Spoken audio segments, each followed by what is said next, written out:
제가 고2 때 예수 믿고 정말 하나님의 은혜가 너무 커서 이 복음을 땅끝까지 증거하고 싶다라는 생각이 들었어요. 그래서 신학을 공부하고 온 열방을 향해 이렇게 마음을 열었어요. 친구들도 이제 우리 신대원 다닐 때 친구들 다 이제 선교사 될 사람만 만났으니까 뭐 필리핀이라든지 뭐 키르기스탄이라든지 뭐 아프리카라든지 여러 나라를 가는 거예요. 그러면 이제 그 친구들의 간증을 가끔 이제 만나서 들으면 이상하게 동남아 쪽에서는 주 예수를 믿으라 그러면 그냥 믿겠대요. 그래서 수없이 많이 돌아오고 회개하고 막 그러는데 왜 하나님이 저를 캐나다에 보내서 여기서는 이렇게 예수 믿으라 그러면 쉽게 믿는 것 같지만 실제로 변화되는 모습들을 많이 보지 못한단 말이에요. 그래서 마음에 약간 낙심이 될 때가 있었어요. 정말 하나님의 부르심에는 오늘 찬송에 있는 것처럼 후회하심이 없는데 내 부르심은 과연 무엇일까? 난 이렇게 살아도 되는 것인가? 나 이게 맞는가? 라는 생각이 들어올 때가 있었어요. 근데 오늘 본문을 보니까 사도 바울도 아마도 그러지 않았을까 생각이 드는 거예요. 오늘 본문의 내용들을 보니까 이제 하나님의 복음이 예루살렘과 이 아시아 지역, 그 주변의 아시아 지역에 놀랍게 복음이 전해지고 교회가 생겨나고 수많은 영혼들이 예수님 믿는 거예요. 그래서 복음의 확장을 계속하여 그곳에서 하기를 원했는데 하나님께서 바울을 어디로 보내십니까? 유럽으로 보내신 거예요. 볼게요. 한번 같이 읽어볼게요. 시작. 이에 여러 교회가 믿음이 더 굳건해지고 수가 날마다 늘어가니라. 성령이 아시아에서 말씀을 전하지 못하게 하시거늘 그들이 부르기아와 갈라리아 땅으로 다녀가 무시아 앞에 이르러 비두니아로 가고자 애쓰되 예수의 영이 허락하지 아니하시는지라. 아멘. 예수의 영이 허락하지 않는다. 예수의 사람인데 주님이 허락하지 않으면 못 가는 거예요. 나는 그곳에 가면 파워풀하게 역사가 계속하게 일어날 것 같은데 막으시는 거예요. 하나님의 뜻이 어디 있을까라고 봤는데 9절 말씀 보니까 시작. 밤에 환상이 바울에게 보이니 마게도냐 사람 하나가 서서 그에게 청하여 이르되 마게도냐로 건너와서 우리를 도우라 하거늘 바울이 그 환상을 보았을 때 우리가 곧 마게도냐로 떠나기를 힘쓰니 이는 하나님이 저 사람들에게 복음을 전하라고 우리를 부르신 줄로 인정함이로라. 아멘. 그래서 확신을 가졌어요. 이건 하나님의 뜻인가 보다. 그래서 제일 먼저 어디 갔습니까? 빌립보로 간 거예요. 그러니까 첫 유럽 교회가 시작된 데가 빌립보란 말이에요. 빌립보 가서 복음을 증거하는데 예루살렘 근방에 있는 사람들처럼 그냥 팡팡 넘어지고 3,000명, 5,000명이 오는 게 아니라 복음을 들으려고 하지도 않고 관심도 없는 사람들이 너무나 많은 거예요. 이게 뭘까? 내가 여기에 오는 게 맞나? 하나님 분명히 이게 우리를 부르신 줄 확신하는데 이곳에서 복음을 증거하는 게 맞는 것 같은데 내가 정말 맞나? 고민이 된단 말이에요. 그럴 일이 있잖아요. 그래서 뭐 아무도 환영하지 않으니까 그냥 빨래하는 시내가서 빨래하는 여인들에게 복음을 증거했단 말이에요. 루디아라는 여인이 자기 집을 열어서 첫 번째 이 빌립보 교회가 형성이 되고 유럽의 첫 번째 교회가 생긴 거예요. 그렇게 해서 이제 전도하는 거예요. 전도하는데 한 귀신 들린 여자아이가 있어서 그 아이의 귀신을 쫓아냈단 말이에요. 근데 그 귀신 들린 아이의 주인이 그 귀신 들린 아이를 통해 돈을 버는 게 끊어지고 나니까 고소를 했어요. 그래서 바울과 실라가 어떻게 합니까? 감옥에 갇히는 거예요. 우리 같았으면, 저 같았으면 하나님 이게 맞나요? 그냥 그곳에 놔뒀으면 계속하여 복음을 증거하고 수많은 사람 주님 앞에 돌아오는데 이 제 시간들이 너무 낭비되어지는 것 같은데요. 내가 지금 제대로 이 땅에 서 있는 게 맞나요? 이 감옥은 웬 말인가요? 주의 복음을 증거했을 뿐이고 귀신을 내어 쫓았을 뿐인데 감옥에 왜 있나요? 라고 저는 아마 생각할 수도 있을 거예요. 그렇게 고민들을 많이 하잖아요. 근데 사도 바울이랑 어떻게 해요? 신라는 하나님을 찬송합니다. 그리고 어떤 일이 생겨 다 알잖아요. 거기서 간수가 예수 믿고 그 빌립보 교회에 조인을 한단 말이에요. 그리고 어떻게 합니까? 그 다음으로 간 게 우리가 데살로니가 이제 강해를 하고 있는데 데살로니가 지역을 간 거예요. 거기 갔는데 3주밖에 복음을 증거하지 못했단 말이에요. 3 Sundays. 3주만 복음을 증거했는데 유대인들이 너무나 힘들게 하고 핍박하고 죽이려고 그러니까 할 수 없이 베레아로 도망간 거예요. 베레아로 도망갔는데 가만히 놔두는 게 아니라 베레아까지 쫓아서 죽이려고 그러는 거예요. 야, 이게 도대체 뭐냐. 그래서 할 수 없이 고린도 아데네로 갔어요. 아데네로 가서 그 3주 동안 복음을 증거한 데살로니가 교인들이 어떻게 지금 고난을 받고 있을 텐데, 우리도 그러니까 복음을 증거한 사람도 고난 받았으니까 저 사람들 예수 이제 믿고 얼마나 많은 고난이 있을 텐데 디모데를 보내자. 디모데를 보내서 믿음으로 그들을 격려하고 위로하고 세워주세요 하고 디모데를 보냈단 말이에요. 자, 한번 볼까요? 데살로니가전서 3장 1절 시작. 이러므로 우리가 참다 못하여 우리 반 아단에 머무기를 좋게 생각하고 우리 형제 곧 그리스도의 복음을 전하는 하나님의 일꾼인 디모데를 보내노니 이는 너희를 굳건하게 하고 너희 믿음에 대하여 위로함으로 아무도 이 여러 환난 중에 흔들리지 않게 하려 함이라. 우리가 이것을 위하여 세움 받은 줄을 너희가 친히 알리라. 아멘. 무슨 얘기예요? 위로하려고 보냈단 말이에요. 말씀으로 격려하려고 보냈단 말이에요. 근데 어떤 일이 생겼냐면, 어떤 일이 생겼어요? 디모데가 소식을 전해오는데 도리어 위로를 받은 거예요. 볼게요. 3장 6절에서 7절까지 2절 시작. 지금은 디모데가 너희에게로부터 와서 너희 믿음과 사랑의 기쁜 소식을 우리에게 전하고 또 너희가 항상 우리를 잘 생각하여 우리가 너희를 간절히 보고자 함과 같이 너희도 우리를 간절히 보고자 한다 하니, 이러므로 형제들아 우리가 모든 궁핍과 환난 가운데서 너희의 믿음으로 말미암아 너희에게 위로를 받았노라. 아멘. 이게 무슨 얘기예요? 이게 정말 주의 뜻인가? 우리가 이 유럽 지역에 복음을 증거하는 게 이게 주의 뜻인가? 사람들 믿지도 않고 관심도 없고 감옥에 보내고 죽이려고 하는 이런 상황 가운데서 내가 정말 제대로 하고 있는가? 하나님의 부르심이 맞는가? 고민이 된단 말이에요. 실제로 사람인지라 고민이 되는데, 그럼에도 불구하고 사역을 해야 되기 때문에 디모데를 보냈는데 위로하려고 보낸 도리어 어떻게 됐어요? 디모데의 소식을 듣고 너무나 기쁘고 그들을 통하여 위로를 받았어요. 그렇게 오늘 본문의 배경이에요. 이제 오늘 본문 들어갑니다. 시작. 그러므로 너희가 주 안에 굳게 선즉 우리가 이제는 살리라. 아멘. 이 말씀 무슨 얘기냐면, 이거 잘 읽어야 돼요. 그냥 읽으면 바울이 여러분 믿음에 굳게 서세요. 그래야 삽니다가 아니에요. 지금 여러분이 믿음에 굳게 섬으로써 우리가 살았습니다. 바울과 지금 디모데와 실라가 우리가 드디어 살았습니다. 이 말이 뭐냐면 우리가 위로받았습니다. 격려받았습니다. 우리 함께 살아갑니다 라는 뜻이란 말이에요. 여러분 덕분에 우리가 삽니다 라는 고백이 오늘 말씀이에요. 왜 데살로니가 성도들은 정말 믿음 안에 굳게 섰고 굳게 선다라는 표현들을 사도 바울은 자꾸만 합니까? 왜? 이 세상이 굳게 서지 못하게 하기 때문에 자꾸만 흔들리게 해요. 얼마 전에 아내와 함께 뭔가 웃기는 예, 슬픈 건 저는 별로 안 좋아해서 웃기는 건 가끔 보는데, 아내 볼 때 이제 같이 봤어요. 근데 노총각인데 결혼한다고 용한 점장이를 찾아가는 그런 장면이 공중파인데도 그렇게 장면이 나오는 거예요. 공중파에서 미신을 조장하는 장면들이 아주 역력하게 나옵니다.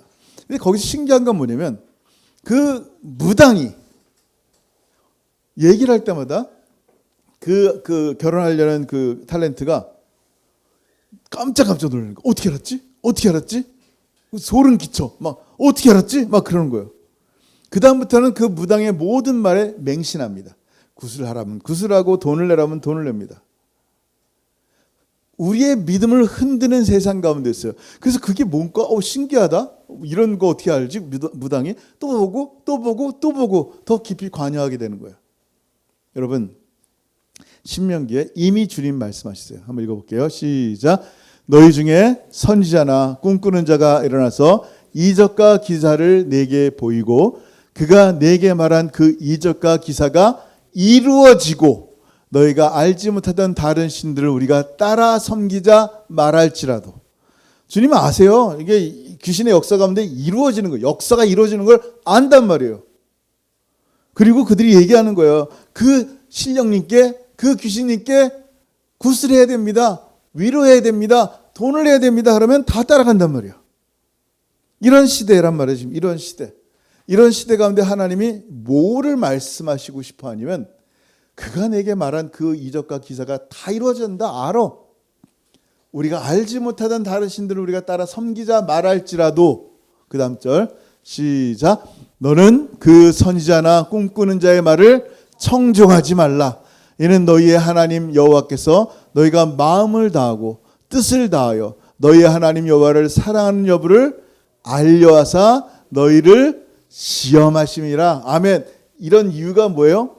이렇게 우리 가운데 이런 환란, 이런 미혹들이 올 때 우리가 어떻게 해야 돼요? 또 듣고 신기하네, 재밌네 하면서 청종하는 게 아니라 이거를 끊어내야 되는 거예요. 왜냐하면 하나님의 시험이에요. 여전히 하나님 내가 사랑하는데, 하나님을 사랑하는 마음, 여러분 하나님 몇 프로 사랑해요? 우리는 하나님을 100% 사랑하게 돼 있어요. 100% 사랑하는, 전심을 다해 사랑하는 이 마음이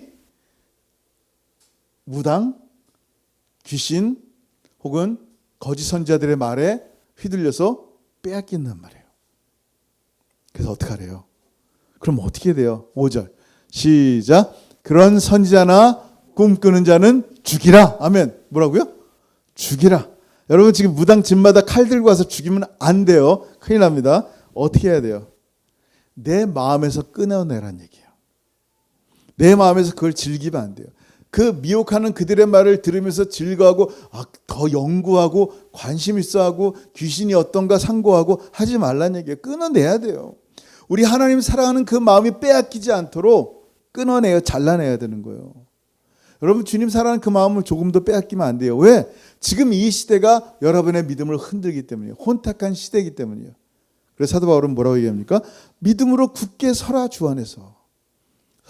굉장히 많은데 딱 3절만 찾았어요. 한번 읽어보세요. 시작. 만일 너희가 믿음에 거하고 터 위에 굳게 서서. 골로새 1장 3절. 그 다음에 골로새 2장 7절. 시작. 그 안에 뿌리를 박으며 세움을 받아 교훈을 받은 대로 믿음에 굳게 서서.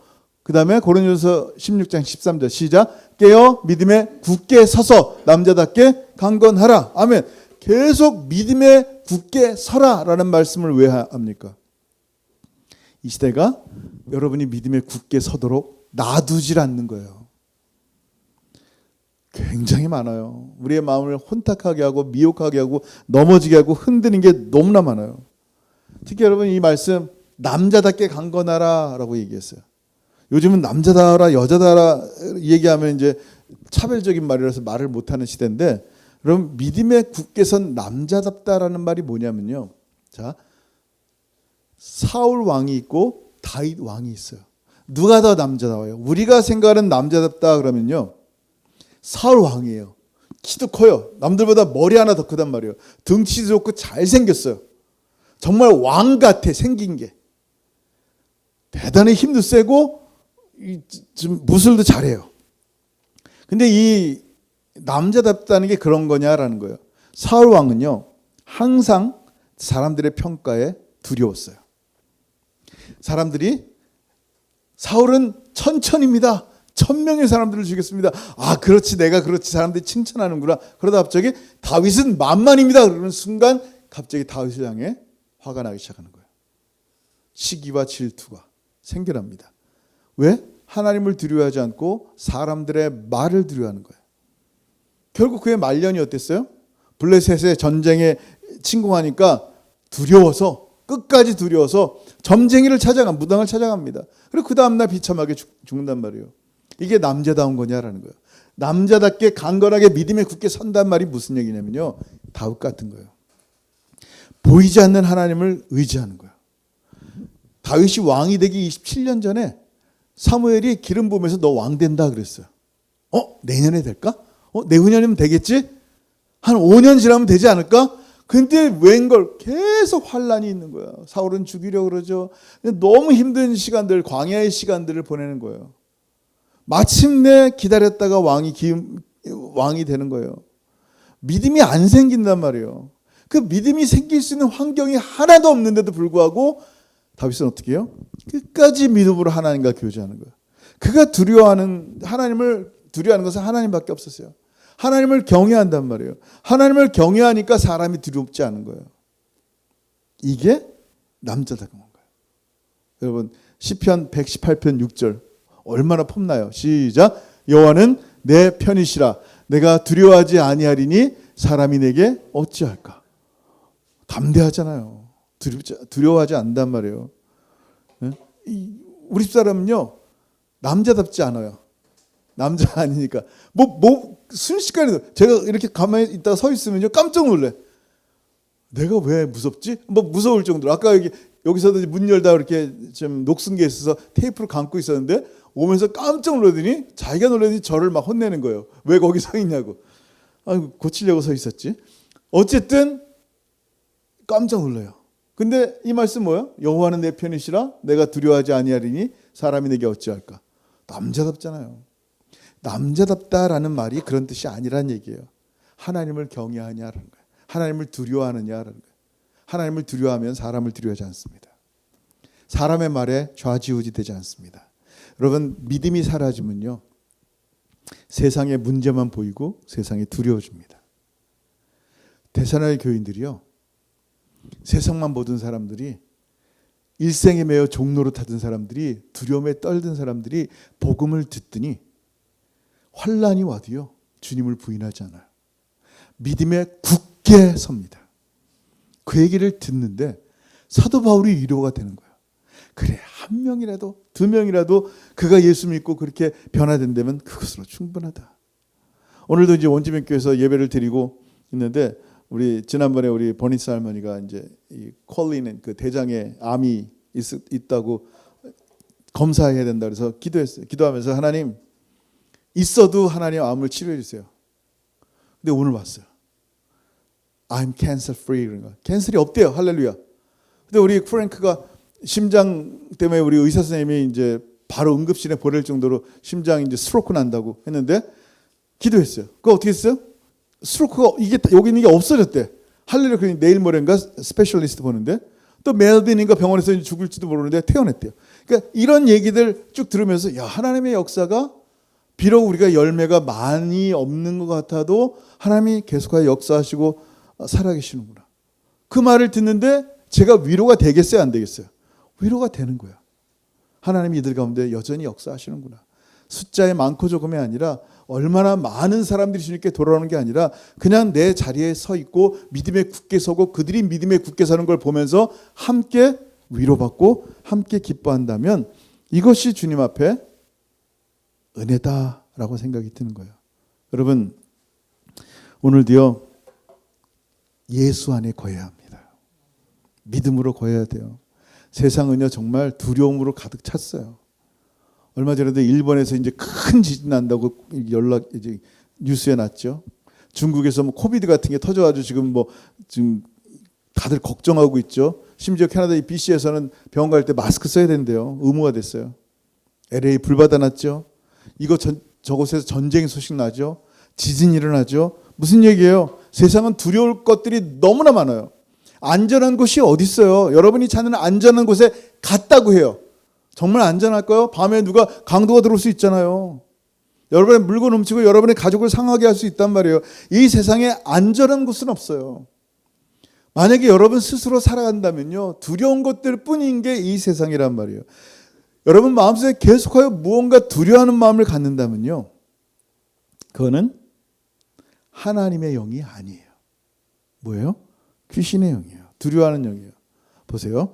디모데후서 1장 7절 시작. 하나님이 우리에게 주신 것은 두려워하는 마음이 아니요 오직 능력과 사랑과 절제하는 마음이니. 아멘. 영어로는 the spirit of fear이에요. 두려워하는 영이 아니란 말이에요. 하나님이 주신 거는요 우리에게 평강이에요. 기쁨이에요. 감사예요. 여러분 마음에 두려워하는 영이 있다면 다른 영이에요. 사단이 여러분 마음속에 뭔가 두려워하게 만드는 거예요. 여러분 예수 안에 있으면 믿음으로 굳게 서면 죽어도 사는 사람이에요. 할렐루야. 우리의 삶이 이게 전부가 아니잖아요. 죽어도 사는 존재란 말이에요. 여러분이 주님 안에 있으면 어느 곳에 있든지 무엇을 하든지 두려워할 이유가 있어요 없어요? 우리의 mighty God, 우리의 정말 강한 하나님께서 우리의 아버지 되시고 우리를 안으시고 도우시는데 뭐가 두려워요? 환난과 핍박은 여전해요. 근데 그들을 무서워하지 않는 이유가 뭐예요? 죽어도 살기 때문이에요. 오늘 사도 바울이 데살로니가 교인들을 통하여 위로를 받듯이, 왜? 그들이 믿음 안에서 주 안에서 굳게 서 있으니까 위로를 받듯이 또 그들도 말씀 안에서 위로를 받는 거예요. 우리도 목사든 성도든 동일한 하나님 말씀으로 이 험한 세상 가운데, 두려움의 세상 가운데 전혀 두려워하지 않고 서로 말씀으로 위로하고 격려받고 이렇게 힘을 내고 살아가는 저 여러분 되길 주 여러분 축원합니다. 아멘. 기도하겠습니다. 여러분 시간 기도할 때 오늘 말씀 한번 생각했으면 좋겠어요. 우리가 이제는 살리라. 아멘. 여러분 정말 오늘 말씀을 통해서 다시 한번 마음에 무거운 짐들이 내려졌으면 좋겠고, 두려움이 다 쫓겨났으면 좋겠고요. 염려와 걱정들 다 사라졌으면 좋겠어요. 궁핍과 환난 가운데 있었는데 너의 믿음으로 말미암아 너희에게 위로를 받았다라는 사도 바울의 고백처럼 하나님 말씀 가운데 우리가 믿음에 굳게 서 있으면 서로 가운데 위로가 됩니다. 우리 주님이 우리를 보면서 참으로 기쁘게 생각하실 겁니다. 계속 주의 말씀 가운데 서 있고 믿음 안에 서 있어야 합니다. 주님 오실 날이 멀지 않았어요. 그러므로 너희가 주 안에서 굳게 선즉 우리가 이제는 살리라. 말씀 가운데 오늘 거하시며 오늘 각자 성령께 주시는 그 말씀을 생각하면서 우리를 흔드는 세상의 두려움의 영들에 쫓겨다니지 말고 정말 하나님이 우리를 살리시는 생명의 성령의 역사가 우리 가운데 있는데 정말 주님만 바라보고 정말 24/7 주님의 은혜 가운데 거하는 하나님 제가 되게 하옵소서. 한번 같이 말씀을 생각하면서 기도했으면 좋겠습니다. 기도합니다. 하늘 아버지 은혜를 감사합니다. 아버지 감사합니다. 오늘도 말씀 가운데 우리를 살리시고 오늘도 우리를 말씀 가운데 인도하신 주님의 은혜를 찬양합니다. 하나님 낙심되고 참으로 염려되는 그 모든 것들이 하나님 다 주님 앞에 내려놓습니다. 참으로 예수 십자가 밑에 내려놓습니다. 오직 우리 안에는 두려워하는 영이 아니라 기뻐하고 감사하는 영, 하나님 우리를 세우시는 하나님의 놀라운 성령께서 우리를 이끌어 가시는데 더 이상 그 어떤 것도 우리를 두려워하지 않게 하시고 그 어떤 것도 우리를 눈물하지 않게 하시고 오직 주 예수 그리스도의 은혜에 감격하며 울게 하시고 주 예수 그리스도의 은혜에 감격하여 하나님을 찬양케 하시고 하나님과 동행하며 기쁨과 감사로 살아가는 하나님의 소중한 백성을 낼 수 있도록 은혜 베풀어 주옵소서. 아버지 하나님 계속하여 데살로니가전서를 통하여 하나님 말씀을 나눌 때 이 생명의 말씀 우리를 위하여 하나님 우리를 격려하게 하시고 위로하게 하시고 말씀을 통하여 오늘도 힘을 얻고 또 한 주를 살아가는 우리 사랑하는 모든 성도들이 삶이 될 수 있도록 은혜 베풀어 주옵소서. 우리의 자녀들이 하나님 말씀 가운데 강건케 하시고 믿음 안에 굳게 서게 하시고 우리의 부모가 하나님 믿음 안에 참으로 그들이 정말 주님만 바라보고 나아갈 수 있도록 우리의 형제들이 또 이 땅에 잃어버린 많은 원주민들이 예수 믿는 놀라운 은혜를 하나님 허락하여 주실 때 참으로 주님께서 보내신 그 자리에서 묵묵히 순종하며 걸어가는 하나님의 사람을 되게 하여 주옵소서. 감사합니다. 주님 영광 받아 주세요. 하나님 아버지 은혜를 감사합니다. 오늘 말씀을 통하여 귀신이 쫓아나게 하시고 오늘 말씀을 통하여 하나님의 위로와 평강 있게 하시고 오늘 말씀을 통하여 참된 주 예수 그리스도만 바라보며 의지하며 걸어가는 하나님의 사람을 되게 하여 주옵소서. 이 땅이 우리를 흔들려 합니다. 수없이 많은 미혹하는 것들 정말 주님의 재림이 가까웠기에 두려워하는 그 모든 마음들을 주려 합니다. 그러나 우리 안에 있는 것은 거룩하신 성령 참으로 생명의 평강의 기쁨의 감사의 성령께서 우리를 위로하시고 안으시고 동행하실 줄 믿사오니 하나님 날마다 주의 말씀 가운데 거하며 참 굳게 서며 참으로 주의 말씀으로 생명으로 살아가는 하나님의 사람들 될 수 있도록 은혜 베풀어 주옵소서. 이제는 우리 주 예수 그리스도의 크신 은혜와 아버지 하나님의 다함이 없으신 사랑하심과 성령 하나님의 교통하심과 교제하심이 오늘 말씀을 통하여 주 예수의 믿음 안에 굳게 서요 날마다 생명, 영원한 생명으로 살아가기를 소원하는 사랑하는 모든 성도들 머리 위에 이제로부터 영원토록 함께 있을지어다. 아멘.